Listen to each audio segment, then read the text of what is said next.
नमस्कार, मैं हूं साहिल उत्तम। कैसे हैं आप लोग? उम्मीद करता हूं सब लोग बहुत अच्छे होंगे, सकुशल होंगे। साथियों, अभी दक्षिण भारत में एक तूफान ने कोहराम मचा रखा है। उसका नाम है मोन्था साइक्लोन, मोन्था चक्रवात। वो बंगाल की खाड़ी से उठकर हमारे भारत के सबसे ज़्यादा अगर प्रभावित करने वाला क्षेत्र है तो विशाखापत्तनम है। लगभग उसने भारत के 3/4 हिस्से को प्रभावित किया है, प्रत्यक्ष या परोक्ष रूप से।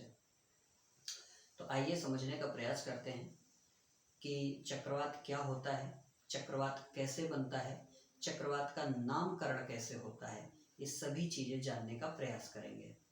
तो सबसे पहले हमें जानना चाहिए चक्रवात होता क्या है। चक्रवात क्या होता है? जब कहीं पर कोई भी जगह हो, उस जगह का तापमान 26 डिग्री सेल्सियस से अधिक होने लगता है। 26 डिग्री सेल्सियस से अधिक होने लगता है। यह समुद्री क्षेत्रों की बात मैं कर रहा हूं। 26 डिग्री सेल्सियस से अधिक होने लगता है, बढ़ने लगता है, तो वहां पर निम्न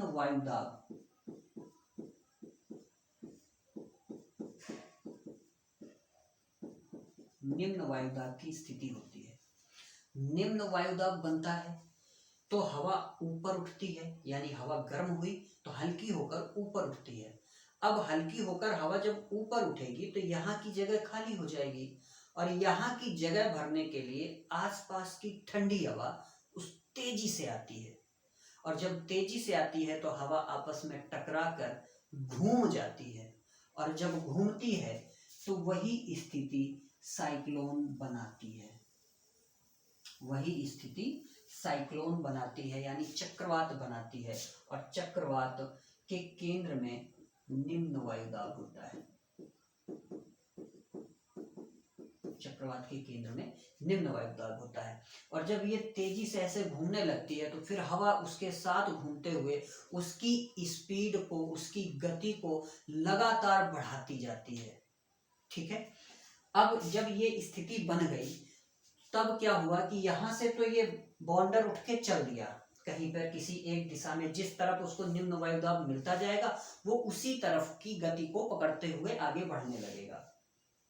अब क्या होता है कि जब यहाँ की हवा ऊपर जाती है, गर्म हवाएं ऊपर गई, तो ऊपर का टेम्परेचर कम होता है ना। ऊपर जो तापमान होता है वो कम होता है, तो फिर वो हवा ठंडी होती है। और फिर और जब तापमान कम होता है तब वो हवा संघनित होकर जल की छोटी छोटी बूंदें बन जाती है और बारिश भी करती है। क्या करती है? बारिश भी करती है। और बारिश जब होती है तो वही चक्रवात के साथ बारिश, तूफान, आंधी सब लेकर आता है। तो इतना समझ गए चक्रवात क्या होता है और चक्रवात कैसे बनता है। क्लियर हुआ? चल आगे चलते हैं। मोन्था चक्रवात कैसे बना ये समझते हैं।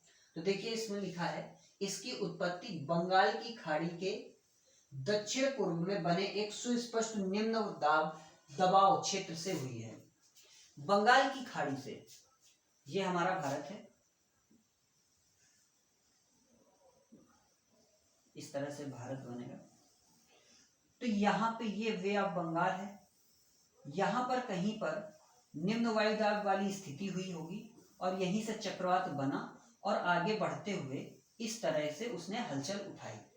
और ये आसपास के जो भी क्षेत्र हैं ये सब इसके प्रभाव में आए। सबसे पहले ये जाके भारत में विशाखापत्तनम में टकराया था। सबसे ज्यादा अगर तबाही, सबसे ज्यादा अगर प्रभावित किया है तो विशाखापत्तनम को प्रभावित किया है इसने। ठीक है। अब क्या कह रहा है, गर्म समुद्री सतह के तापमान और अनुकूलन वायुमंडलीय स्थितियों से बहुत मजबूत था। वायुमंडलीय स्थितियां मतलब ताप, दाब और बारिश, वर्षा, सब कुछ इसमें बहुत तेज था। ठीक। मोन्था नाम WMO की घूर्णन सूची में थाईलैंड द्वारा शामिल किया गया, यानी कि इसका मोन्था नाम किसने दिया? तो थाईलैंड ने दिया। और मोन्था का मतलब क्या होता है? मोन्था का मतलब होता है सुंदर पुष्प। सुंदर पुष्प होता है। ठीक है, ये थाईलैंड ने दिया। इस प्रकार के चक्रवात आमतौर पर अक्टूबर और नवंबर माह में आते हैं, जब खाड़ी सबसे ज्यादा गर्म होती है। तो खाड़ी के गर्म होने का टेम्परेचर कितना होता है? तो लगभग 26 डिग्री सेल्सियस से ऊपर जब भी टेम्परेचर बढ़ने लगता है तो वो उस समय चक्रवात वाली स्थितियां पैदा करने लगता है समुद्र में। ठीक है, जैसे ही टेम्परेचर 26 डिग्री सेल्सियस के ऊपर जाता है, हालांकि टेम्परेचर वैसे 30 डिग्री के हमेशा ऊपर ही होता है, तभी चक्रवात जैसी स्थितियां होती हैं, बट मानक जो है वो 26 डिग्री का है। ठीक, तो ये देखिए, ये आपका अंडमान निकोबार दिख रहा है, इसी के पास से यहाँ से चक्रवात बनना शुरू हुआ और ये आते हुए यहाँ पर सबसे ज्यादा, ये जितना ग्रीन ग्रीन एरिया दिख रहा है सबसे ज्यादा यही प्रभावित किया है। इसके साथ ही यहाँ पर आसपास ये आपका मध्य प्रदेश हो गया, मध्य प्रदेश से राजस्थान, इधर यूपी हो गया, यूपी से जुड़ा हुआ दिल्ली हो गया, दिल्ली इधर बिहार हो गया, इधर झारखंड हो गया, छत्तीसगढ़ वगैरह हो गए, तो ये सभी प्रभावित हैं। और सबसे ज्यादा प्रभावित है आपका आंध्र प्रदेश, आंध्र प्रदेश से ये छत्तीसगढ़, इधर झारखंड, ये सबसे ज्यादा इससे प्रभावित रहे। और अगर शहर की बात की जाए तो सबसे ज्यादा, तट अगर बात की जाए तो विशाखापत्तनम प्रभावित हुआ। ठीक है, क्लियर हुआ? आगे चलिए।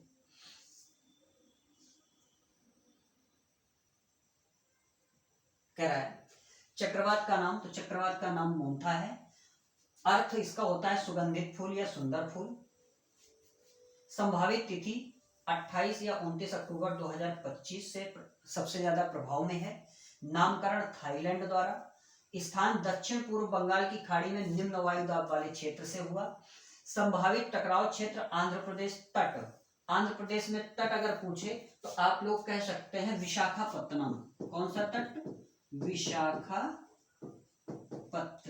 सबसे ज्यादा प्रभावित हुआ है, विशाखापत्तनम। ठीक है, प्रभावित क्षेत्र दक्षिण पश्चिम व मध्य पश्चिम बंगाल की खाड़ी, आंध्र प्रदेश के तटीय जिले सबसे ज्यादा प्रभावित हुए हैं। नामकरण की प्रक्रिया, चक्रवातों के नाम 8 देशों की संयुक्त सूची द्वारा चुने जाते हैं, जिसमें Bharat, Bangladesh, Maldives, Myanmar, Oman, Pakistan, Sri Lanka, Thailand शामिल हैं। और क्या कह रहा है, ये इन देशों की संस्कृति, भाषा और संबंधित चीजों से दर्शाता है। वो कहीं ना कहीं इनके नाम ऐसे दिए जाते हैं जो उनकी संस्कृति और देश की भाषा से संबंधित होते हैं। ठीक है, ये इसके नामकरण की प्रक्रिया है। और इन्हीं देशों को क्यों लिया गया है? क्योंकि यही देश सबसे ज्यादा साइक्लोन से प्रभावित होते हैं। ठीक, आगे चलो।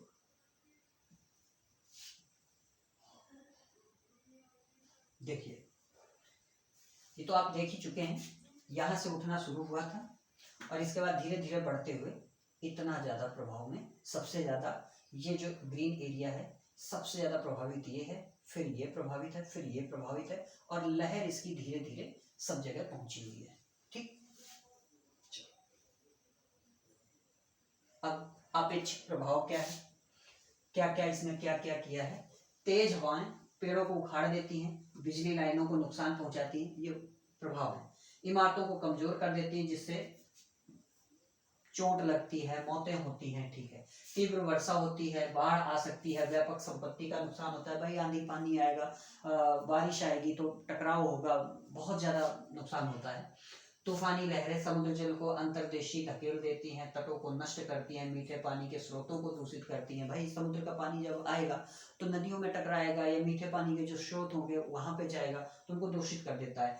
भूस्खलन जैसी, जब पानी आता है तेजी से फिर वहां से जाता है तो उसके साथ मिट्टी बह जाती है, और जब मिट्टी का कटाव होता है, बहाव होता है, तो उसे भूस्खलन, सांस दरार हो जाती है, जिससे मिट्टी उसको भरने का प्रयास करती है, तो कभी कभी मिट्टी फट भी जाती है, तो उस घटना को भूस्खलन कहते हैं, यानी कि चट्टान का खिसकना।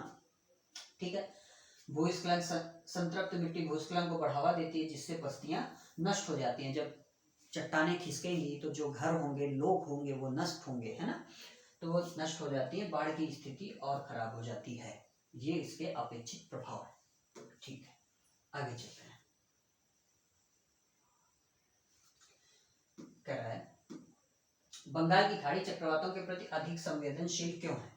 अब ये बात बहुत इंपॉर्टेंट है कि बंगाल की खाड़ी में ही सबसे ज्यादा चक्रवात क्यों आते हैं। तो देखो कह रहा है कीप के आकार की यह खाड़ी, कीप के आकार की मतलब कुछ इस तरह से बनी है बंगाल की खाड़ी, है ना। ये कीप का आकार ही तो हो गया, कीप ही तो होता है ना। कीप के आकार की यह खाड़ी वायुमंडलीय विक्षोभों को केंद्रित करती है, जिसके कारण तूफान, लहरें और चक्रवाती गतिविधियां बढ़ जाती हैं। ये कारण है। गर्म महासागरीय तापमान तथा जटिल तटीय विशेषताएं, जिनमें मुहाना, डेल्टा और अनियमित तट रेखाएं शामिल हैं, है ना। कैसे शामिल हैं?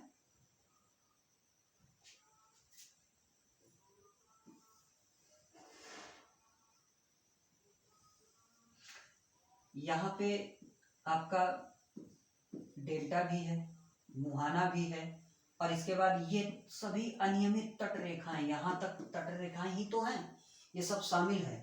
तो ये जो इस क्षेत्र को तीव्र चक्रवात के लिए या तीव्र लहरों के लिए प्रभावित करती है, और जब लहरें आती हैं तो लहरों के साथ हवाएं आती हैं और चक्रवात की स्थितियां बनाती हैं। ठीक है। इस क्षेत्र को बार बार तथा तीव्र चक्रवातों के लिए प्रवण करती है। मौसमी, समुद्री और वायुमंडलीय पैटर्न के कारण अक्टूबर नवंबर सबसे ज्यादा चरम महीने होते हैं। इस महीने मौसम बदलाव होता है, वायुमंडलीय दबाव बदलता है, और इसीलिए अक्टूबर नवंबर में सबसे ज्यादा ये चीजें होती हैं। और फिर उधर होती हैं मार्च अप्रैल में।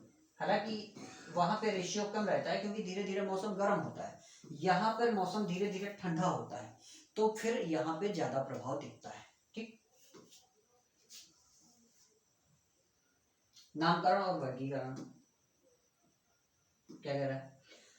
मोन्था नाम थाईलैंड द्वारा दिया गया, जिसका थाई भाषा में अर्थ सुगंधित या सुंदर पुष्प।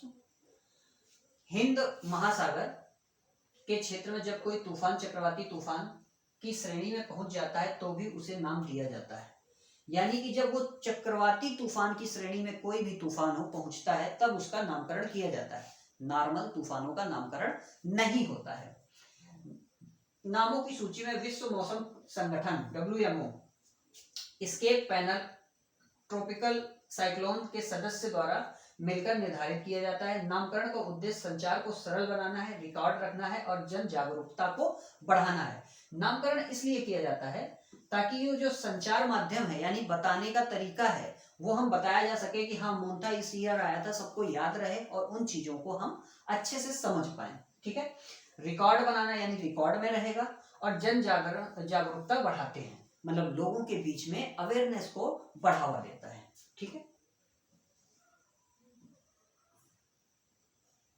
उष्णकटिबंधीय, हाँ ये भी एक प्रश्न है कि ये मोन्था जो चक्रवात है ये किस प्रकार का चक्रवात था। जो आपका मोन्था चक्रवात है ये किस प्रकार का चक्रवात है, तो ये उष्णकटिबंधीय चक्रवात है। कैसा है? उष्णकटिबंधीय चक्रवात है।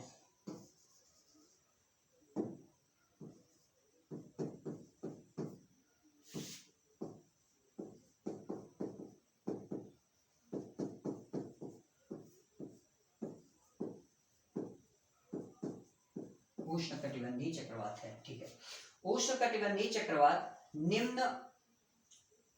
तीव्र निम्न दाब प्रणालियां हैं जिनमें सर्पिलाकार हवाएं चलती हैं, उत्तर गोलार्ध में वामावर्त होती हैं। जब यह बनता है तब गर्म नम हवा ऊपर उठती है और कम दबाव क्षेत्र बनाती है। ये वही चीज है जो मैंने शुरुआत में बताया था।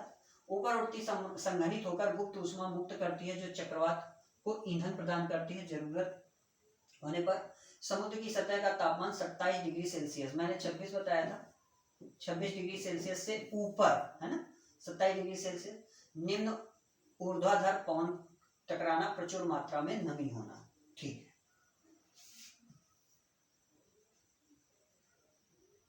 अब इसकी खबर क्या है? तो इसकी खबर यह है, भारतीय मौसम विज्ञान विभाग IMD ने चेतावनी दी है कि बंगाल की खाड़ी के ऊपर बना गहरा दबाव चक्रवात मोन्था में तब्दील हो सकता है, जिसका पूर्वी तट पर प्रभाव पड़ने की आशंका है। ये इस पहले भविष्यवाणी की थी, मैंने ऐसे ही डाल दिया है जानकारी के लिए। ठीक है।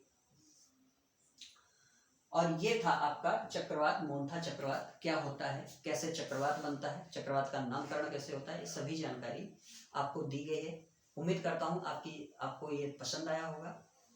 मिलते हैं नए टॉपिक में नई चीज़ों के साथ। नमस्कार।